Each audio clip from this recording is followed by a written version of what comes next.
रोहित पवार हे सीआयडी ऑफिसमध्ये पोहोचले होते आणि यानंतर ते संवाद साधतात. आपण थेट जाऊयात. आत गेल्यानंतर एडीजी साहेब त्या ठिकाणी होते. गेल्या 10-15 दिवसामध्ये जी काय माझ्याकडे माहिती आलेली आहे त्याच्याचबरोबर AIBचा जो रिपोर्ट आला आणि त्या रिपोर्टमध्ये काही त्रुटी आहेत ज्याचा अभ्यास आम्ही सर्वांनी मिळून त्या ठिकाणी केला होता. हे सगळे रिपोर्ट घेऊन आणि ते स्टेटमेंटच्या 180 कलमच्या अंतर्गत एक स्टेटमेंट म्हणून ते सर्व माहिती एडीजी साहेबांना त्या ठिकाणी दिली. गेल्या वेळेस जेव्हा आम्ही आलो होतो तेव्हा आम्हाला सांगण्यात आलं होतं की AIBचा रिपोर्ट एकदा येऊ द्या, रिपोर्ट आल्यानंतर आम्ही तुमचा FIR घेऊ. म्हणून आमची अपेक्षा होती एकदा DGCA 24 तारखेला DGCAचा एक प्रायमरी रिपोर्ट नाही पण एक स्टेटमेंट आल्यानंतर आमची अपेक्षा होती FIR होईल. ठीक आहे, FIR त्यावेळेस तुम्ही घेतला नाही. मग आमची अपेक्षा होती की आता CIDला सांगितलं AIBचा जो प्रिलिमिनरी रिपोर्ट येईल त्यानंतर आम्ही FIR घेऊ. पण आज आल्यानंतर त्यांनी आम्हाला सांगितलं आहे प्रिलिमिनरी रिपोर्ट नाही तर फायनल रिपोर्ट जेव्हा येईल तेव्हा आम्ही FIR करू.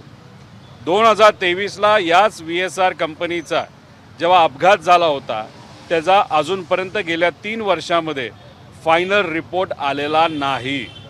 दादांचा ॲक्सिडेंट झाल्यानंतर तुमच्या मदतीने लोकांचं प्रेशर वाढल्यानंतर DGCA आता कुठंतरी म्हणतं आहे की 2023चा अपघात जो झाला होता त्याचा आम्ही आता फायनल रिपोर्ट थोड्या दिवसात काहीतरी देऊ. म्हणजे कुठं ना कुठंतरी FIR करण्याच्या बाबतीत टाळाटाळ तिथं होते. मग आम्ही घाटकोपरला 2019ला मुंबई या ठिकाणी एक विमान पडून 5 लोकांचा मृत्यू त्या विमानामध्ये झाला होता.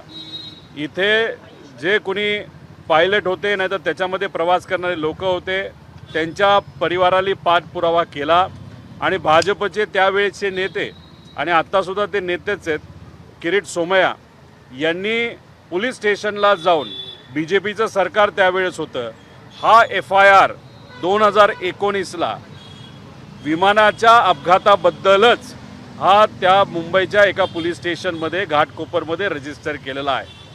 म्हणजे हा FIR होऊ शकतो. तिथंसुद्धा ॲक्सिडेंटल डेथ रिपोर्ट तर होताच, त्यानंतर हा FIR झाला.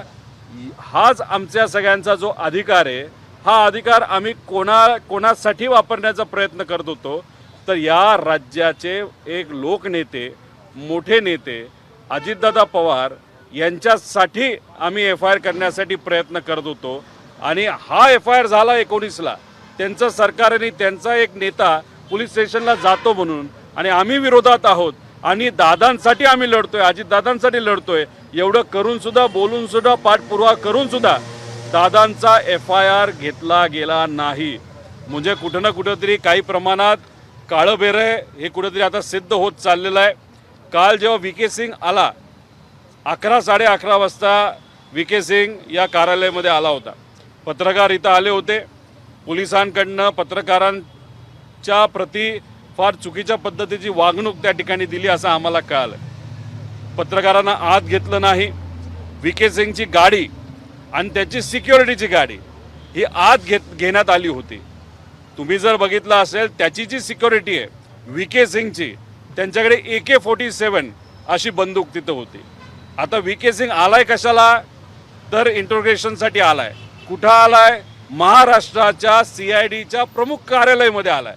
आता CIDच्या म्हणजे पोलिसांच्या प्रमुख कार्यालयामध्ये आल्यानंतर त्याच्याबरोबर AK-47 घेऊन जर तिथं गार्ड्स असतील आणि AK-47 आत घेतली गेली म्हणजे जिथं पत्रकारांना परवानगी नाही, आमच्या पदाधिकाऱ्यांना परवानगी नाही, आमच्या गाडीला परवानगी नव्हती. आता कुठेतरी आत वाद झाल्यानंतर आमची एक गाडी आत पाठवली.